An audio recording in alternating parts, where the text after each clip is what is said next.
કાલો હોય કે ગમે તે હોય તો મદદ કરવા માટે હંમેશા તત્પર રહેતા આપણે એવા ઋતુભાઈ આપણને અને આપણું ઓપિનિયન કાર્યક્રમ સર્ટિફિકેટ લાગી જાય તો તમારે જે કોઈ નથી કોઈ પડશે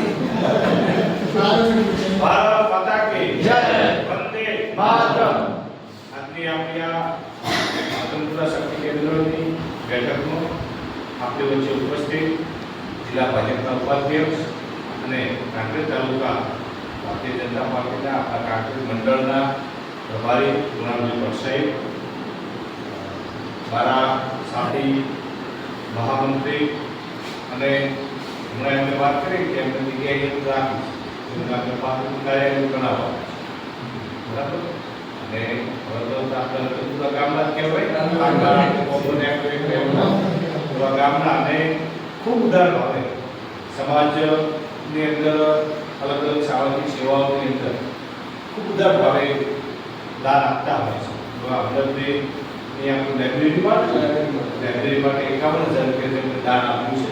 એવા આપણા વચ્ચે રહીને કામ કરવાવાળા મહામંત્રી રસીભાઈ સોલંકી અને તમારા બધાનું સદભાગ્ય છે.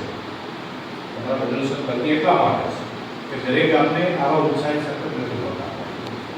ગામને ઉત્સાહી સતત હોવા કારણ કે સરપંચ જ્યારે ઉત્સાહિત હોય ત્યારે શું કરી શકે એનો તાલુકા મુજબ કોઈ નમૂનાનું કામ નથી કરતા.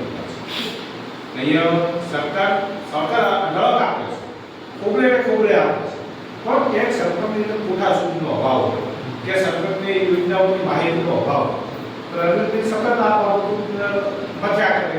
એમને રસ રુચિ હોય કે શું કરું તો ગામનું ભલું થાય, શું કરું તો ગામના લોકોને વધારે મદદ કરી શકે. એવા ઉત્સાહિત આપણા સરપંચ રવિન્દ્રભાઈ અને સર્વે કાર્યકર્તા વધુ. આમ તો ભારતીય જનતા પાર્ટીના કાર્યકર્તા તરીકે તો આપણે અવારનવાર સતત મળતા હોઈએ છીએ. આપણે કોંગ્રેસ જેવું તો હોતું નથી કે ચૂંટણીના સમયે આપણે જાગીએ.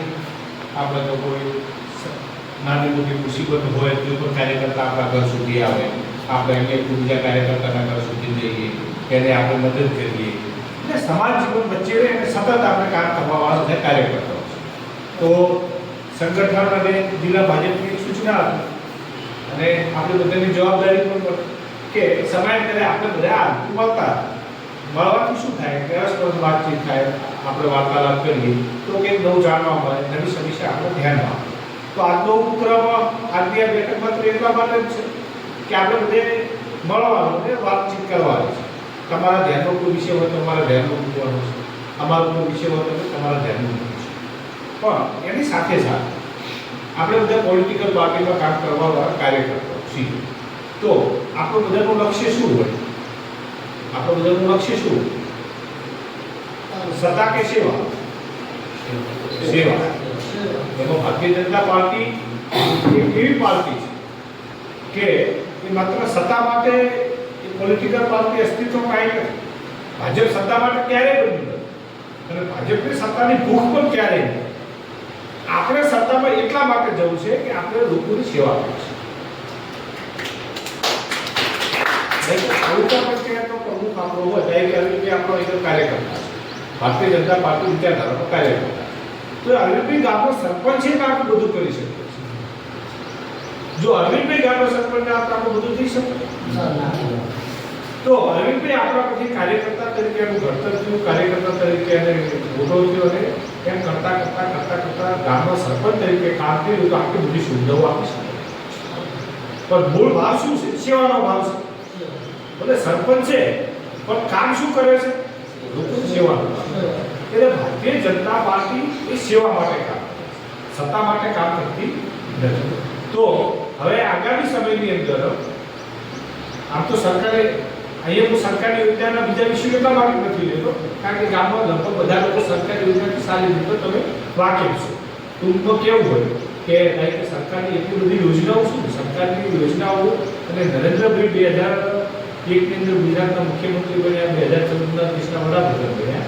એના પછી જે અંત્યોદય લોકો માટે, સેવાળાના વ્યક્તિઓ માટે જે કામ કર્યું છે એને જો આપણે ગણ ગાવા બેહાડે તો આખી સપ્તાહ કરીએ. તો ભાગવત સપ્તાહ આપણે બેહાડે ને ભગવાન કૃષ્ણનો ગુણગાન ગાવા માટે આપણે ભાગવત સપ્તાહ બેસાડીએ કે નરેન્દ્રભાઈની યોજનાઓનો ગુણગાન ગાવા માટે આખી સપ્તાહ આપણે બેહાડવી પડે તો સ્કૂલથી પડે. કેટલી બધી યોજનાઓ છે. બરાબર, પણ એ બાબતે તમે બધા પરિચિત છો. હવે એક વિષય મારે ખાસ એવું કરું છું કે હમણાં તાલુકાની જિલ્લા પંચાયતની નોંધ સમાપ્ત થઈ. એમાં તમારું ગામ મારા ગામમાં આવ્યું છે. બરાબર, એટલે મારે અને અનિલભાઈને આબરૂ રાખવાની જવાબદારી તમારી છે.